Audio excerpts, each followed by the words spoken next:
Students कैसे हैं आप। आशा करते सब अच्छे होंगे। आज हम आपके लिए चैप्टर 3 और चैप्टर 4 लेकर के आए। इस वीडियो के अंतर्गत आप चैप्टर 3 और चैप्टर 4 सारे ऑब्जेक्टिव क्वेश्चन पढ़ेंगे। मेंडल का नियम चैप्टर 4 वाले में है और चैप्टर 3 हमारा जनन स्वास्थ्य। इसमें तो थोड़ी क्वेश्चन है, इसको देख लेते हैं। बाद बाकी जो है हम लोग नेक्स्ट टॉपिक पे बाद में बात करेंगे। आज ये हमारे 2 क्वेश्चन कंप्लीट करेंगे। जिन लोगों ने अभी वीडियो नहीं देखे हैं, आगे हमारे प्लेलिस्ट में सारे वीडियो पड़े हुए हैं, आप ऑब्जेक्टिव क्वेश्चन के सभी देख सकते हैं। तो देखो क्या है हमारे पास जनन स्वास्थ्य।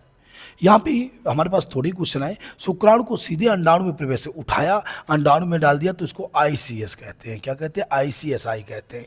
जिफ्ट नहीं कहेंगे, क्योंकि वहाँ पे इसमें केवल शुक्राणु को अंडाणु में प्रवेश कराया गया, शुक्राणु को अंडाणु में। और जिफ्ट प्रोसेस क्या होता है? जिफ्ट प्रोसेस में क्या होता है? इसमें डायरेक्ट भ्रूण भेजा जाता है, भ्रूण भेजा जाता है। ब्लास्ट जो अवस्था में 8 कोष की, 8 सूत्री गुण, 8 कोष की है, 32 कोष की है, ये भेज जाते हैं। तो आईसीएसआई होता है, इसमें शुक्राणु को सीधे प्रवेश कराया जाता है अंडाणु में। ठीक है, 8 कोष की भ्रूण, बस आ गया जिफ्ट। जिफ्ट में 8 कोष की भ्रूण को भेजा, 8 कोष की भ्रूण जिफ्ट के माध्यम से भेजा जाता है, स्थानांतरित किया जाता है। ठीक है, अगला शिशु के जन्म के पूर्व की जांच उल्ब भेदन। क्या कहलाती है? उल्ब भेदन। अगर आपने नहीं देखा है तो हमारा वीडियो देख लीजिएगा, वहाँ पे मैंने बहुत बेहतर समझाया हुआ उल्ब भेदन क्या होता है। और यहाँ पे क्या नाम इसका, ये सारे वीडियोज हमने टोटल दिखाया हुआ है उसमें। ठीक है, समझ लीजिएगा, वहाँ पे प्लेलिस्ट पे जाइएगा, आपको फायदा होगा। तो उल्ब ऐसा किसी ने पढ़ाया होगा, मैंने बहुत सारे चित्र के माध्यम से आपको समझाया है। शिशु के जन्म से पूर्व की जाँच कहलाती है उल्ब भेदन कहलाती है। ठीक है, कॉपर टी प्रभावित करती है। तो कॉपर टी में क्या होता है कि जो शुक्राणु होता है उसकी गति रोक देती है। शुक्राणु बहुत कमजोर हो जाता है, वहाँ अंडाणु तक नहीं पहुँच पाता है, तो शुक्राणु की गति और निषेचन क्षमता को रोक देती है। हमारी कॉपर टी का कार्य होता है। ठीक है, कॉपर टी, कॉपर की होती है, हमने उसका भी वीडियो बना रखा है, वीडियो में पड़ा हुआ है। ठीक है, तो ये टॉपिक हमारे केवल 4 ही क्वेश्चन। इस टॉपिक के अंतर्गत मोस्ट एंड जनरल स्वास्थ्य में केवल 4 क्वेश्चन है, लेकिन चैप्टर 4 हमारा थोड़ा लेंथी है, वीआईपी क्वेश्चन है बहुत सारे, तो उसमें आपको आते होंगे वंशागति से संबंधित, वंशागति और विविधता है। तो इस पर बात करते हैं। यहाँ पे क्या मेरे पास है, रुधिर वर्ग ए वाले लड़के को निम्न में से किस रुधिर समूह का रक्त आदान किया जा सकता है? तो रुधिर वर्ग जिसका ए होता है वो ए और ओ दोनों ग्रहण कर सकता है। बी वाला, ए बी वाला ए और बी दोनों का कर सकता है। बी वाला केवल ए बी वाला, ऐसे देख सकते हैं आप। ठीक है, ओ वाला जो होता है किसी का नहीं कर सकता ओ के अलावा। रुधिर वर्ग ओ वाली स्त्री ए बी रुधिर बालक पुरुष से शादी करती है, ए बी वाले से शादी करती है, तो उसके पुत्र का रुधिर वर्ग कौन सा होगा? तो ए बी, इसका मतलब ओ भी हो सकता है, ए भी हो सकता है और बी भी हो सकता है। अर्थात उसका रुधिर वर्ग या तो ए हो सकता है या बी हो सकता है, ये ध्यान रखिएगा। ठीक है, या बनेगा, या ए बनेगा, या बी, या ओ, लेकिन ओ का ऑप्शन नहीं दिया तो कोई बात नहीं। डाउन सिंड्रोम किसके कारण होता है? Turner syndrome, Down syndrome, clean filter. मैंने समझाया था, ट्रिक हमारे पास वहाँ थी, फिल्टर साफ करना, एक और लेवर चाहिए, तो इसका मतलब 47 गुणसूत्र, लिंग गुणसूत्र। ठीक है, फिर हमने बताया टर्नर सिंड्रोम, टर्न बैक, वापस आओ, 45 गुणसूत्र, ये भी लिंग गुणसूत्र का था। डाउन सिंड्रोम 21वें गुणसूत्र और पटाऊ सिंड्रोम 13वें गुणसूत्र। ठीक है, तो ये 21वें अलिंग गुणसूत्र की ट्राइसोमी के कारण होता है, और 13वें की जब आप बात करें अलिंग गुणसूत्र। ठीक है, अलिंग गुणसूत्र के एक नहीं होगा, तो एक का अधिकता, एक से अधिकता यानी ट्राइसोमी से कह सकते हैं, ज़्यादा कारण। ठीक है, वंशागति की इकाई क्या कहलाती है? तो वंशागति की इकाई जीन कहलाती है, तो जीन असिस्टेंट वंशागति की इकाई कहलाती है। ठीक है, आनुवंशिकी के जनक किन्हें कहते हैं? ह्यूगो ड्यूब्रिज नहीं होंगे, कार्ल कोरेंस नहीं, ग्रेगर जॉन मेंडल। आनुवंशिकता के जनक कौन है? Gregor Johann Mendel. Erich von Tschermak नहीं होंगे। ठीक है, ह्यूगो ड्यूब्रिज नहीं होंगे। ह्यूगो ड्यूब्रिज उत्परिवर्तन का सिद्धांत, उत्परिवर्तन का सिद्धांत ह्यूगो ड्यूब्रिज ने दिया था, ह्यूगो ड्यूब्रिज ने। ठीक है, नेक्स्ट क्वेश्चन हमारे पास है, यदि एक विषम युग्मकीय लंबे पौधे को समयुग्मी बौने पौधे के साथ क्रॉस कराया जाए तो बौने पौधे का प्रतिशत 50-50 का अनुपात होता है। लंबे और बौने अलग अलग होंगे तो 50-50 अनुपात होता है। ठीक है, टर्नर सिंड्रोम, टर्न बैक एक और वापस आओ, गुणसूत्र की संख्या 45, यक्स वाला सिंगल रह जाता है। क्या रह जाता है इसमें? टर्न वाले में ये देखो यक्स हो, एक यक्स के बाद या डबल एक्स होना चाहिए। कितना होना चाहिए? डबल एक्स, स्त्रियों में होता है तो डबल एक्स होना चाहिए, एक कम हो जाता है। ठीक है, दूसरा है मेरे पास, द्वितीय संतति पीढ़ी में 3:1 किस अनुपात में होता है? तो 3:1 किसका होता है? एक गुण प्रसंस्करण में होता है। एक गुण प्रसंस्करण में 3:1, एक ही तो गुण देख रहा है, एक ही गुण तो फैल रहा है, 3:1। ठीक है, मेंडल के एक गुण प्रसंस्करण में कौन सी पीढ़ी हमेशा विषम युग्मजीव होती है? तो प्रथम संतानीय पीढ़ी जो होती है वो विषम युग्मजीव होती है। मेंडल के गुण प्रसंस्करण में कौन सी पीढ़ी हमेशा विषम युग्मजीव? तो प्रथम संतानीय पीढ़ी विषम युग्मजीव होती है। संतान को पिता से कितने जीन्स? 50-50 50 माता से 50 पिता से प्राप्त होते हैं।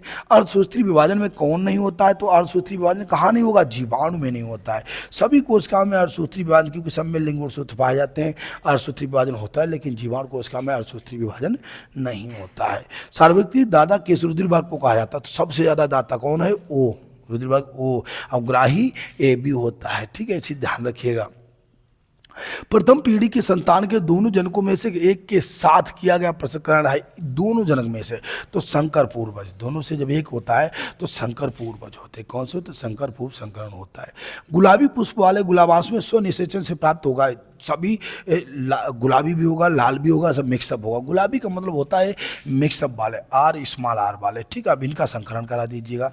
इनका आप जब संकरण कराएंगे तो आप ऐसे बता दो क्या बनेगा? R R R small R और आर स्मॉल आर, इनका अलग अलग क्रॉस कराइएगा तो एक तो शुद्ध लाल हो गया, एक हमारे पास क्या होता है? शुद्ध शंकर लाल हो गया, एक शंकर लाल हो गया और एक शुद्ध सफ़ेद हो गया। तो इसका मतलब 1:1 अनुपात और 2, 1 अनुपात 2 अनुपात 1 का अनुपात रह जाता है। वर्णांधता का विकास किस कारण होता है? वर्णांधता आनुवंशिकी से, आनुवंशिक रोग है। वर्णांधता, हीमोफीलिया, ये सब आनुवंशिक रोग है, ठीक है।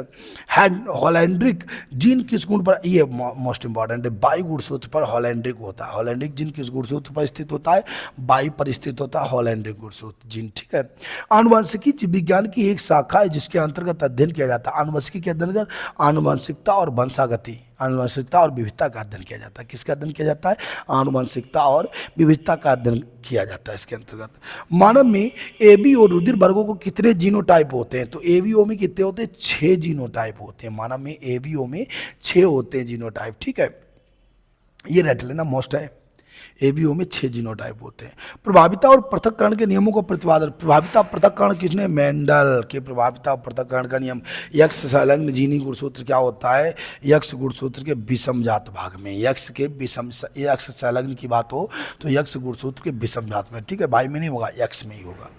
निम्न में से कौन सा कथन प्रभाविता के नियम के लिए सही है? प्रभाविता कारक जोड़े में जीन्स होते हैं, नहीं, ये भी अलग बात हो गई। लक्षणों का निदान नहीं होगा, ये भी हो सकता है। मानव नाम से विविक्त होता है। यदि कारक जोड़े 2 समान सदस्य हों तो एक कारक दूसरे प्रभावी होता है। ये सब प्रभावित हो, सारे ही तो प्रभाविता है, सारे प्रभाविता, उपयुक्त सभी हो जाएंगे। वैसे भी उपयुक्त सभी जहाँ पे मिले एक बार उस पर दिमाग जरूर लगाइएगा, ठीक है। कौन सा आनुवंशिक विकार 21वें गुणसूत्र की तीव्रता के कारण होता है? 21वें गुणसूत्र की ट्राइसोमी क्या होगा हमारे पास? अभी मैं आपने पढ़ा हुआ है, डाउन सिंड्रोम। कौन होगा? डाउन सिंड्रोम होगा। टर्नर सिंड्रोम क्या होता है? ये 45 गुणसूत्र इसमें होते हैं। गुणसूत्र क्या होता है? यक्ष गुणसूत्र की मोनोसोमी के कारण होता है, मोनोसोमी। और क्लीन फिल्टर साफ करने के लिए एक और चाहिए, 46। ये होता है बाई गुणसूत्र की ट्राइसोमी के कारण होता है, ट्राइसोमी के कारण होता है, ठीक है। तो याद रखिएगा 21वां वाला डाउन। और अगर आप पटाऊ की बात करें 13वें गुणसूत्र की ट्राइसोमी, ठीक है। द्विसंकर टेस्ट क्रॉस का अनुपात, द्विसंकरण में क्या होता है? 9:3:3:3:1, यही वो स्वतंत्र व्यूहन वाला रूल, ठीक है। सिकिल कोशिका अरक्तता यानी दात्र कोशिका उत्पन्न होती है। दात्र कोशिका अलिंगी गुणसूत्र पर अप्रभावी विशेषक के जनक से होती है। अप्रभावी विशेषक याद रखना, ठीक है, अप्रभावी विशेषक से उत्पन्न होती है। एक्स क्रोमेटिन पाया जाता है। एक्स क्रोमेटिन किसी बार बॉडी में पाया जाता है। एक्स क्रोमेटिन कहाँ पाया जाता है? हेट्रो में नहीं होगा, यूक्रो में नहीं होगा, बार बॉडी में एक्स क्रोमेटिन पाया जाता है। एक्स क्रोमेटिन कहाँ पाया जाता है? बार बॉडी में पाया जाता है। मोस्ट इंपॉर्टेंट क्वेश्चन है, लगातार हमारे साथ जुड़े रहिएगा आप, हम ये पूरे कंप्लीट कराएंगे। मैंने वादा किया हुआ है आपको, जो है फिजिक्स केमिस्ट्री उनमें भी हमारे सारे ऑब्जेक्टिव क्वेश्चन होंगे। मेंडल के एक संकर क्रॉस में मटर के लंबे और बौने पौधे का फिनोटाइप होता है। मटर के लंबे और बौने पौधे का फिनोटाइप 3। मेंडल एक संकर है ना, तो 3:1। लाल पौधे और शुद्ध सफेद पौधे वाले को क्रॉस होता है तो 3:1 बनता है, वही कंडीशन है इसकी, ठीक है। तो क्या होगा? 3:1 हो जाएगा।